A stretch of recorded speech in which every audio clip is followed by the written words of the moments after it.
साथियों नमस्कार, मैं प्रशांत चौधरी और आप देख रहे हैं जाट्स यूनाइटेड। मौजूद हैं आपके साथ एक बार फिर जाट समाज से जुड़ी एक और महत्वपूर्ण वीडियो लेकर। जैसा कि आप सभी को पता है 2024 का जो चुनाव है उसका बिगुल बज चुका है। उस चुनाव की तारीखें आ चुकी हैं। पहला जो चुनाव है 19 अप्रैल को पहले चरण का चुनाव होगा और जब चुनाव होता है तो सोशल मीडिया हो या मीडिया, वहां पर आपको जो जाट शब्द है उसका जो एक शोर आपको सुनाई देता है, क्योंकि जो भारत की राजनीति है उसका एक जो मजबूत जो राजनीतिक पिलर है वह जाट समाज है। और उनके बारे में एक कहावत कही जाती है कि जिसके जाट उसके ठाट।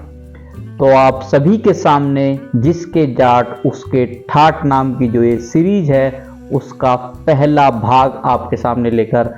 मौजूद हैं। आज चर्चा करेंगे कि जाट समाज के जो मतदाता हैं उनका क्या अब की बार के चुनाव में रुझान रहने वाला है। क्या वह भारतीय जनता पार्टी की तरफ रुख करने वाले हैं या फिर जो भारतीय राष्ट्रीय कांग्रेस का जो गठबंधन है इंडिया अलायंस की तरफ, जो उनका एक जो कॉर्नर सॉफ्ट कॉर्नर वो भारतीय जनता पार्टी की तरफ रहेगा या फिर इंडिया गठबंधन की तरफ।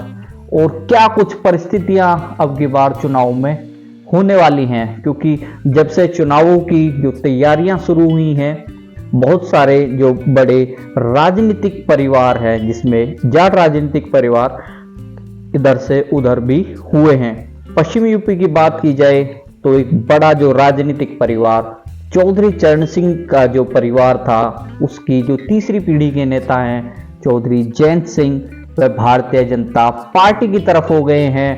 और अब भारतीय जनता पार्टी की भाषा बोल रहे हैं। तो वहीं नागौर जिले का जो एक बड़ा राजनीतिक रूप से मजबूत परिवार माना जाता है मिर्धा परिवार के भी जो काफी लोग हैं वो भारतीय जनता पार्टी की तरफ स्विच कर गए हैं। और जो ज्योति मिर्धा हैं चौधरी नाथूराम मिर्धा की पोती, वो अब की बार भारतीय जनता पार्टी के टिकट पर जो चुनावी जो रण है उसमें उतरी हैं। उसके अलावा भी जो कई सारे जो जाट जो नेता हैं वो कुछ भारतीय जनता पार्टी से कांग्रेस की तरफ गए हैं तो कुछ कांग्रेस की तरफ से भारतीय जनता पार्टी की तरफ उन्होंने रुख किया है। तो एक मिक्स जो माहौल है, क्योंकि हरियाणा में भारतीय जनता पार्टी ने जो अपना गठबंधन है वो जननायक जनता पार्टी जेजेपी से तोड़ दिया है। तो वहीं चौधरी सर छोटूराम जी की जो तीसरी पीढ़ी के जो नेता हैं उनकी जो चौधरी छोटूराम जी के नाती चौधरी बरिंदर सिंह, उनके बेटे जो वर्तमान में हिसार से सांसद हैं, उन्होंने भी भारतीय जनता पार्टी की जो प्राथमिक सदस्यता है उससे जो अपना इस्तीफा दे दिया है और वह भी कांग्रेस में शामिल हो गए हैं। तो वहीं एक जो राजनीतिक बड़ा जो जिसका बड़ा अच्छा आधिपत्य माना जाता है चुरू लोकसभा, चुरू जो जिला है उसमें कस्बा परिवार के राहुल कस्बा है जो मौजूदा सांसद है चुरू लोकसभा से, वह भी भारतीय जनता पार्टी से कांग्रेस की तरफ उन्होंने अपना रुख कर लिया है और कांग्रेस ने उन्हें चुरू लोकसभा 2024 के रण में प्रत्याशी के तौर पर भी उतार दिया है। तो तमाम तरह की जो बातें हैं और उसके अलावा राजस्थान पर हम आज पहली जो वीडियो है हमारी उसका जो केंद्र रहेगा वह है राजस्थान की जो 2 सीटें रहेंगी। तो राजस्थान के बारे में और आगे बात करें तो नागौर से जो सांसद 2019 में जीत कर आए थे राष्ट्रीय लोकतांत्रिक पार्टी के हनुमान बेनीवाल के बारे में भी चर्चा है कि जो आरएलपी है वह कांग्रेस के साथ गठबंधन में जा सकती है, क्योंकि उन्हीं के एक साथी उमेदाराम बेनीवाल जो कि बाड़मेर के बायतू विधानसभा से लगातार 2 चुनाव लड़े हैं और काफी मामूली अंतर से कांग्रेस के हरीश चौधरी से हार गए हैं। और अब हरीश चौधरी के नेतृत्व में उन्हें कांग्रेस ज्वाइन करते हुए भी देखा जा रहा है। तो एक कयास लगाए जा रहे हैं कि राजस्थान के जो चुनाव में इंडिया गठबंधन जो लेफ्ट पार्टी है उसके साथ और राष्ट्रीय लोकतांत्रिक पार्टी हनुमान बेनीवाल के साथ गठबंधन कर सकता है, जिसमें हनुमान बेनीवाल को नागौर की जो सीट है वहां से जो एक सीट मिल सकती है और वहां से या तो वह खुद चुनाव लड़ेंगे या उनकी पार्टी का या उनके परिवार का कोई सदस्य इस बार के चुनावी समर में उतर सकता है। तो वहीं जो लेफ्ट पार्टी है उसकी तरफ से जो भादरा से पूर्व विधायक हैं बलवान पूनिया, वह भी आपको सीकर या गंगानगर सीट से चुनावी मैदान में दिख सकते हैं। तो जिसके जाट उसके ठाट जो एक सीरीज है उसमें हम बात करेंगे कि देश की 65 से अधिक ऐसी सीटें हैं जहां जाटों का एक अच्छा प्रभाव है, जो वहां से कौन जीतेगा कौन हारेगा उनकी एक बड़ी भूमिका उसमें रहती है। और मौजूदा जो भारत की जो राजनीति है उसमें जाटों के दखल की बात करें तो लोकसभा में जो 2019 की लोकसभा चुनी गई थी उसमें 25 ऐसे सांसद हैं जिनका संबंध जाट समुदाय से है। और राज्यसभा की बात की जाए जो हमारे देश का जो संसद है उसका ऊपरी सदन है राज्यसभा, वहां पर भी जो सांसदों की संख्या है जाट सांसदों की संख्या 6 है, जिसमें दीपेंद्र हुड्डा, जयंत चौधरी और चौधरी तेजवीर सिंह और रणदीप सिंह सुरजेवाला ऐसे नाम हैं जो प्रमुख नाम हैं जो देश का जो ऊपरी सदन है वहां पर आपको देखने को मिलेंगे। तो वहीं जो देश का देश की लोकसभा का ऊपरी सदन है उसके जो सभापति हैं, सभापति महोदय यानी देश के उपराष्ट्रपति, वह भी जाट समुदाय से आते हैं, जगदीप धनखड़। और देश का जो एक बड़ा राज्य राजनीतिक रूप से माने तो राजस्थान, तो राजस्थान का जो एक शेखावटी जो क्षेत्र है जिसके अंतर्गत चुरू लोकसभा, झुंझुनू लोकसभा, सीकर लोकसभा, जो झुंझुनू का जो जाट मतदाता है उसके बारे में ऐसा कहा जाता है कि जो वे राजनीतिक रूप से काफी सचेत है कि किसको आगे बढ़ाना है किसको नहीं बढ़ाना है। और उसका एक जो परिणाम है वो आप राजस्थान की जो लोकसभा सीटें हैं वहां पर आप देख सकते हैं। तो जो इस सीरीज की शुरुआत है वह शुरुआत रहेगी शेखावटी जिले के ही चुरू लोकसभा क्षेत्र से हम शुरू करेंगे। और आज की वीडियो में चुरू और झुंझुनू लोकसभा जो सीटें हैं उनके बारे में चर्चा होगी कि कौन कौन यहाँ से जो जाट हैं वो सांसद चुने गए हैं, जाटों की कितनी आबादी है और अब की बार के क्या समीकरण हैं, कौन ऐसा प्रत्याशी है जो अब की बार चुनावी समर में जीत हासिल कर पाता है। तो सबसे पहले चुरू लोकसभा की बात की जाए, क्योंकि चुरू लोकसभा जो राजस्थान की जो राजनीति है उसका एक केंद्र बिंदु बनकर उभरा है, क्योंकि पिछला ये जो महीना रहा उसमें बार बार चुरू का जिक्र आया। चुरू का जिक्र आने का मुख्य कारण रहा कि चुरू पर जैसा कि शुरू में भी हमने बताया कि जो कस्बा परिवार है वो लगातार यहाँ से जीत दर्ज करता आया है। और फिर जब राहुल कस्बा का जब टिकट काट दिया गया तो राहुल कस्बा अब कांग्रेस की तरफ से जो चुनावी समर में ताल ठोक रहे हैं। तो सबसे पहले चुरू लोकसभा की चुरू के बारे में, चुरू के इतिहास के बारे में बात करें तो चौधरी चूहर सिंह नैन जिन्होंने जो चुरू की स्थापना की थी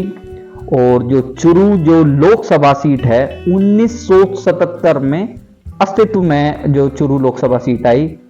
और जो चुरू लोकसभा का जो जातीय समीकरण है वह क्या है, तो चुरू लोकसभा में कुल 20 लाख के करीब जो कुल मतदाता हैं, जिसमें 5.5 लाख जो जाट मतदाता आपको यहाँ पर देखने को मिलते हैं, तो वहीं 3.25 लाख ओबीसी मतदाता भी इस सीट पर हैं, और वहीं 2,10,000 मुस्लिम मतदाता भी आपको चुरू की जो लोकसभा सीट है वहां पर मिल जाते हैं। और विधानसभा वाइज अगर चुरू लोकसभा की बात की जाए तो यहाँ पर जो चुरू विधानसभा, रतनगढ़ विधानसभा, सरदार शहर विधानसभा, सुजानगढ़ विधानसभा, सादुलपुर विधानसभा, तारानगर विधानसभा, भादरा विधानसभा और नौहर विधानसभा, यानी कुल 8 जो विधानसभा सीटें हैं, जिसमें 7 जनरल हैं और एक एससी सीट है, जिसमें जो कांग्रेस पार्टी है वो 5 पर जीत दर्ज करने में अब की बार 2023 के चुनाव में जो जीत दर्ज करने में कामयाब रही। तो वहीं 2 जो सीटें हैं वो भारतीय जनता पार्टी के हिस्से में आई है और एक सीट बीएसपी के खाते में गई है, सादुलपुर वाली। चुरू लोकसभा के बारे में बात की जाए तो यहाँ पर कुल 13 बार लोकसभा के चुनाव हुए हैं और उन 13 बार में से 12 बार जो जाट जाति का जो व्यक्ति है वह देश की संसद में सांसद बनकर पहुंचा है। और बीजेपी यहाँ 6 बार चुनाव जीतने में कामयाब रही है और 6 बार जब भी भारतीय जनता पार्टी यहाँ पर चुनाव जीती है, कस्बा परिवार का कोई सदस्य जो भारतीय जनता पार्टी के टिकट पर लड़ा है तभी भारतीय जनता पार्टी का जो खाता है यहाँ पर खुला है। और 6 के 6 बार कस्बा परिवार के जीतने को ही भारतीय जनता पार्टी की जीत माना जा सकता है। सीधे शब्दों में कहें कि जब भी यानी 6 बार जो भारतीय जनता पार्टी की जीत हुई है वो कस्बा परिवार की वजह से हुई है, ऐसा कह सकते हैं। क्योंकि 4 बार राम सिंह कस्बा यहाँ से चुनाव जीते हैं, तो वहीं राहुल कस्बा 2 बार चुनाव जीते हैं। कस्बा परिवार के बारे में बात करें तो मैंने आपको बताया कि 4 बार राम सिंह कस्बा, तो वहीं राहुल कस्बा 2 बार लोकसभा का चुनाव जीत चुके हैं। तो वहीं चौधरी दीपचंद कस्बा जो कि राहुल कस्बा के दादाजी हैं, वह भी सांसद चुने जा चुके हैं राजस्थान लोकसभा से। तो वहीं जो चौधरी जगदीप धनखड़ हैं, देश के उपराष्ट्रपति हैं, उनके दामाद राहुल कस्बा हैं, जो भारतीय जनता पार्टी में एक बड़ा कद चौधरी जगदीप धनखड़ का है। उनके जो दामाद हैं वो राहुल कस्बा हैं, जो जगदीप धनखड़ के भाई हैं। उनकी जो बेटी है उनकी शादी राहुल कस्बा से हुई है। तो 1977 में चुरू लोकसभा सीट अस्तित्व में आई। 1977 के चुनाव में जब जनता दल था और जनता दल के एक बड़े ही राजस्थान के बड़े नेता माने जाते हैं और किसान नेता के रूप में भी उनकी पहचान है, चौधरी दौलत राम सारण। चौधरी दौलत राम सारण यहाँ से कुल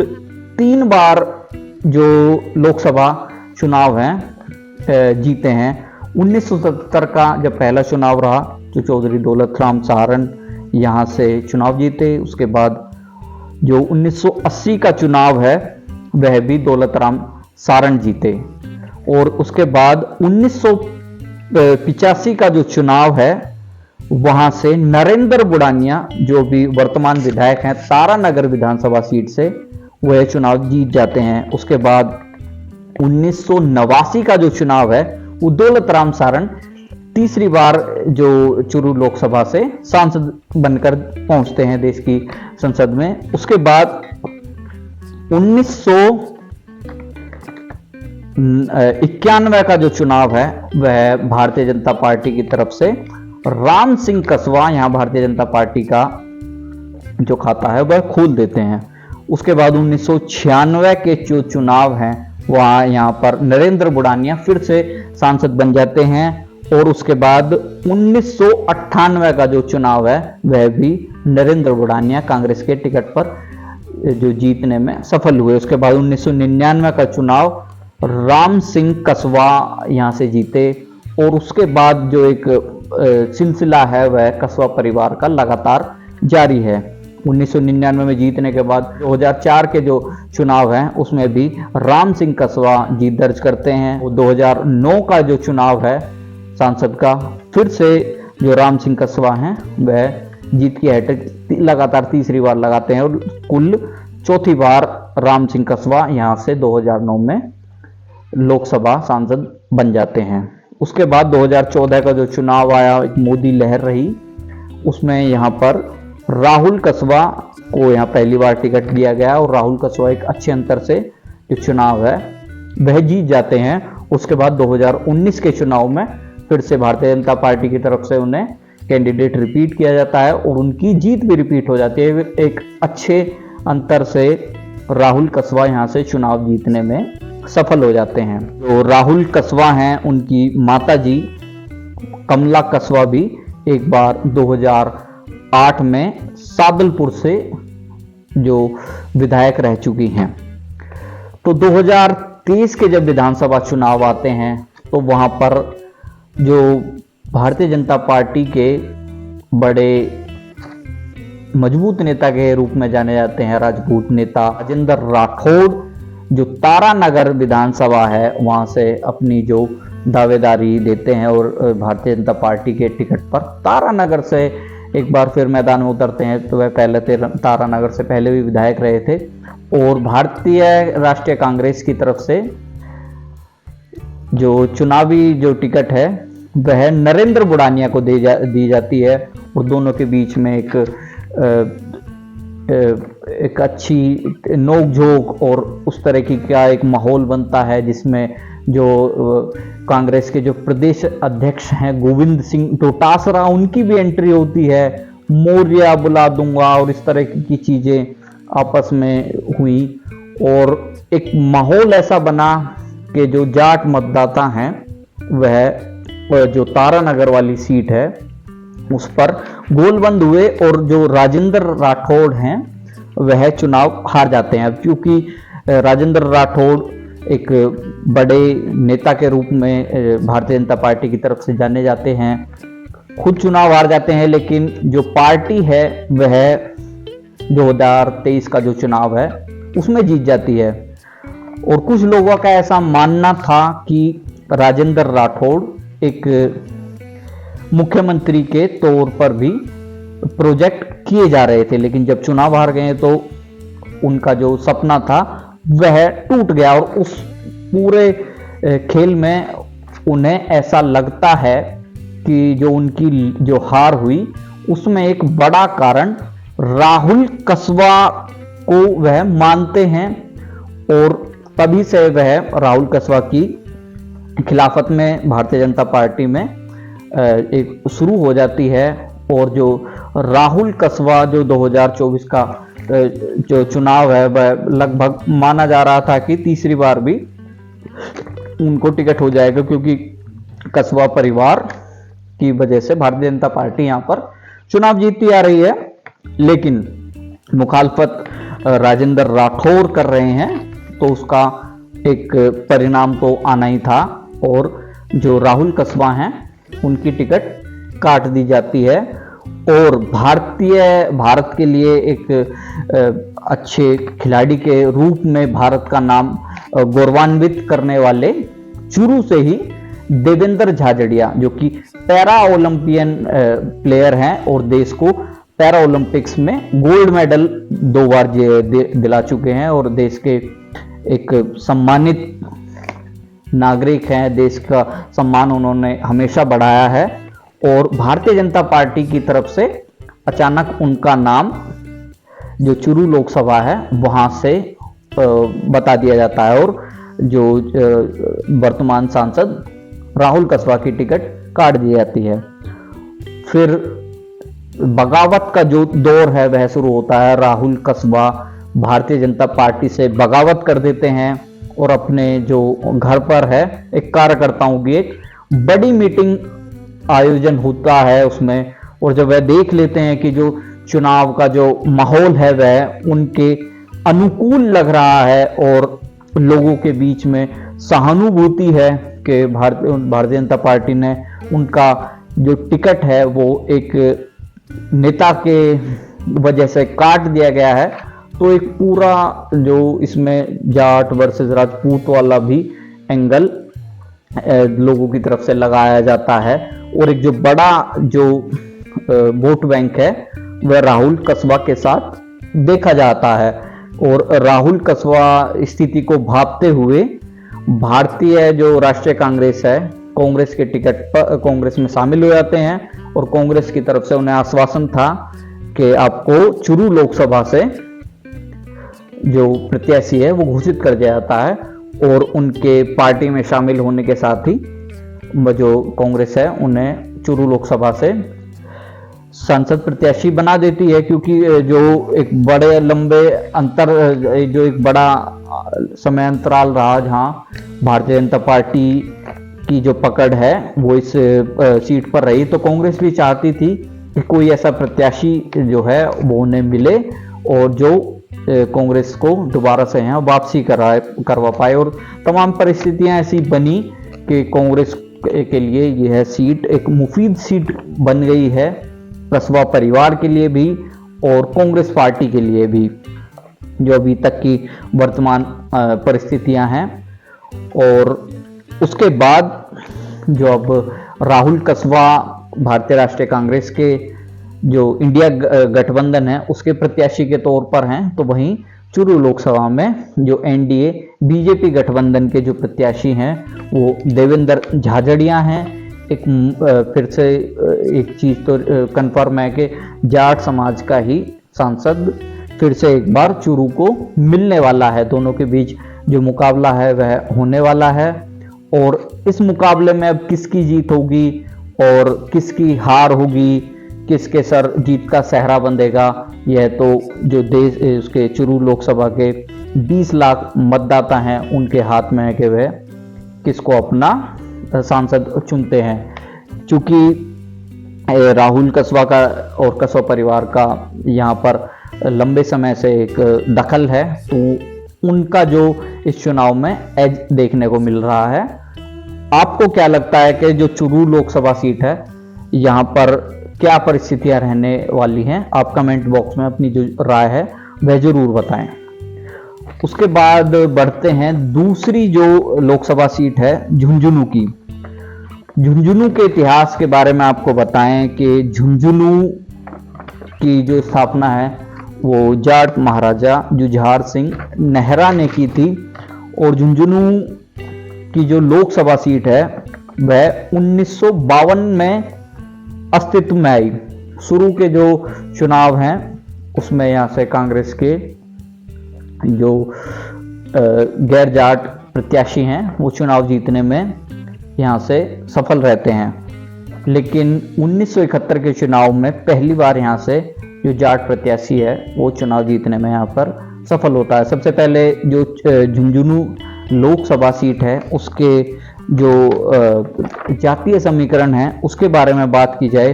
तो कुल यहाँ पर 19 लाख के करीब जो मतदाता हैं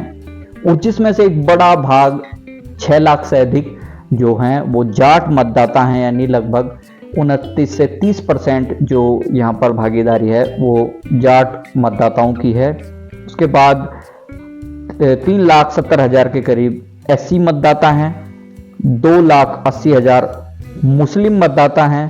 तो वहीं 1,40,000 गुर्जर मतदाता हैं, तो 1,50,000 राजपूत मतदाता झुंझुनू की जो सीट है उस पर हैं। माली जो मतदाता हैं वो 1,80,000 के करीब इस सीट पर हैं, तो वहीं एसटी 1 लाख के करीब हैं, तो वहीं ब्राह्मण और बनिया दोनों को मिलाकर जो 1 लाख की जो जनसंख्या उनकी बताई जाती है। 2 बार जो भारतीय जनता पार्टी है वह जीत दर्ज करने में कामयाब रही है, तो कुल 12 बार जो भारतीय राष्ट्रीय कांग्रेस है यानी इंडियन नेशनल कांग्रेस उसका जो प्रत्याशी है वो जीता है। 2 बार जनता दल का प्रत्याशी यहां से चुनाव जीतने में सफल रहा है, तो वहीं 1 बार भारतीय लोकदल BLD जो कि चौधरी चरण सिंह की पार्टी थी वह भी यहाँ से चुनाव जीतने में सफल रही है। और कुल अगर बात की जाए तो कुल 17 बार यहाँ से जो लोकसभा के चुनाव हुए, जिस 10 बार जाट सांसद यहाँ से जीतकर देश की जो बड़ी पंचायत है लोकसभा में वहां पर पहुंचे हैं। तो वहीं लगातार 7 बार से जो जाट समुदाय से ही सांसद यहां पर बनता आ रहा है। तो जैसा कि शुरू 1952 में जो झुंझुनू लोकसभा है उसकी स्थापना हुई और शुरू के वर्षों में यहाँ से जो कांग्रेस के जो प्रत्याशी हैं उनमें अधिकतर जो गैर जाट थे वह जीतते आए हैं। और उसके बाद 1971 का जो चुनाव होता है, 1971 के चुनाव में आईएनसी यानी भारतीय राष्ट्रीय कांग्रेस के प्रत्याशी शिवनाथ सिंह गिल यहां से चुनाव जीत जाते हैं और सांसद बनते हैं। उसके बाद 1977 के चुनाव में कन्हैया लाल महला जो कि जनता पार्टी के टिकट पर 1977 में यहां से जीत दर्ज करने में कामयाब रहते हैं। फिर 1984 का जो साल है, 1984 का जो वर्ष है, उसमें जो देश के वर्तमान उपराष्ट्रपति हैं जगदीप धनखड़ जी, वह जनता दल के जो टिकट पर प्रत्याशी के रूप में आते हैं और एक अच्छी जीत दर्ज करने में जगदीप धनखड़ यहां पर कामयाब होते हैं और 1984 में झुंझुनू लोकसभा से सांसद बनते हैं। फिर उसके बाद शीश रामोला, जैसा कि चुरू लोकसभा के बारे में मैंने आपको बताया कि जो एक परिवार है कस्बा परिवार, उसका जो एक बड़ा एक असर है वह चुरू लोकसभा सीट पर है। तो वहीं झुंझुनू लोकसभा सीट की बात की जाए तो ओला परिवार का एक अच्छा असर झुंझुनू की जो लोकसभा सीट है उस पर है। चौधरी शीश राम ओला कांग्रेस के टिकट पर 1996 में यहां से पहली बार सांसद बनते हैं। उसके बाद 1998 के चुनाव में, 1999 के चुनाव में, 2000 के चुनाव में, 2009 के चुनाव में लगातार वह 5 बार यहां से सांसद के रूप में चुने जाते हैं। चौधरी शीश राम ओला के बारे में आपको बता दें कि वे राजस्थान से कुल 7 बार विधायक भी चुने जा चुके हैं और कुल 5 बार जो झुंझुनू सीट से वह सांसद भी रहे। तो एक जो ओला परिवार का एक अच्छा असर इस सीट पर रहता है। लेकिन 2014 का जो चुनाव आता है उसमें भारतीय जनता पार्टी की ऐसी लहर थी, मोदी लहर थी, क्योंकि चौधरी शीश राम जी ओला का निधन हो गया था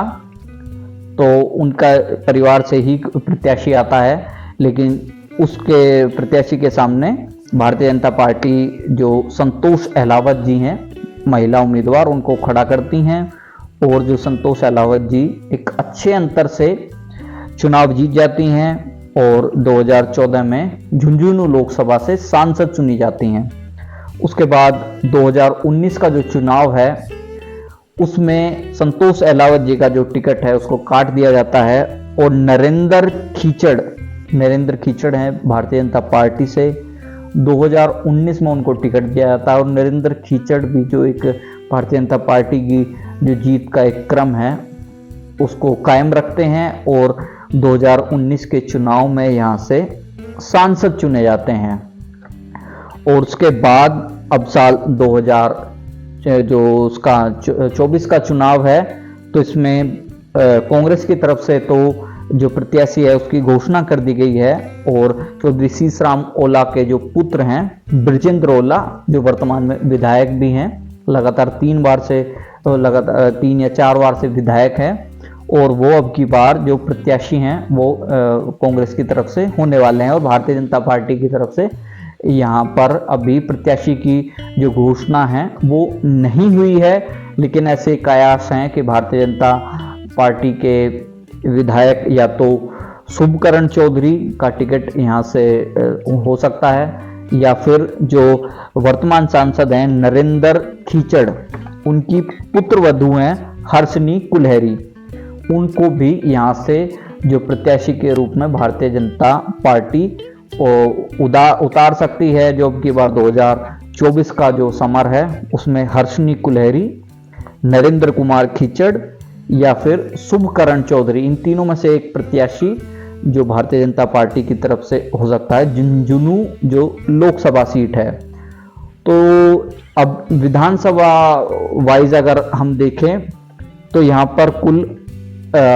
8 विधानसभा सीटें हैं और जिसमें कि 2 जो सीटें हैं वहां से खेतड़ी और नवलगढ़, जहां से भारतीय जनता पार्टी जीतने में कामयाब रही है। तो बाकी जो सीटें हैं सूरजगढ़, झुंझुनू, पिलानी, उदयपुर वाटी, मंडावा और फतेहपुर कांग्रेस के हिस्से में ये सीटें हैं। तो ऐसा राजनीतिक रूप से देखें तो भारतीय राष्ट्रीय कांग्रेस यहाँ पर थोड़ी सी भारी देखने को मिलती है, लेकिन जब तक दोनों की तरफ से एक प्रत्याशी नहीं घोषित किया जा सकते तब तक कुछ भी कहना जल्दबाजी होगी। और आपको क्या लगता है कि झुंझुनू लोकसभा का जो अब की बार का क्या गणित हो सकता है और कौन अब की बार जो ऐसा प्रत्याशी है जो जीत दर्ज कर सकता है, किसको टिकट भारतीय जनता पार्टी की तरफ से मिल सकता है? आप अपनी जो राय है वह कमेंट बॉक्स में जरूर बताएं। और आज का जो हमारा वीडियो है जो उसका एक विश्लेषण है वो आपको कैसा लगा, कमेंट बॉक्स में अपनी जो बहुमूल्य राय है वह जरूर दें। और अगर कुछ और भी आप अपनी जो इसमें जो चीज़ें हैं वो अगर आप साझा करना चाहते हैं तो कमेंट बॉक्स में आप हमें बता सकते हैं। आप हमारे इंस्टाग्राम हैंडल पर भी हमें मैसेज करके जो चीज़ें हैं वो बता सकते हैं। और मिलते हैं आपसे अन्य जो एक हमारी तरफ से सीरीज शुरू करी गई है जिसमें कि लोकसभा सीटें हैं उनके बारे में आपको जानकारी दी जाएगी। जिसके जाट उसके ठाट, उसकी जो पहली जो सीरीज का जो पहला भाग है वो आज यहीं पर ख़त्म करते हैं और अन्य वीडियो में कुछ और सीटों के समीकरण के साथ आपके साथ मुलाकात होगी। तब तक के लिए राम राम, जय हिंद, जय भारत, जय जवान, जय किसान।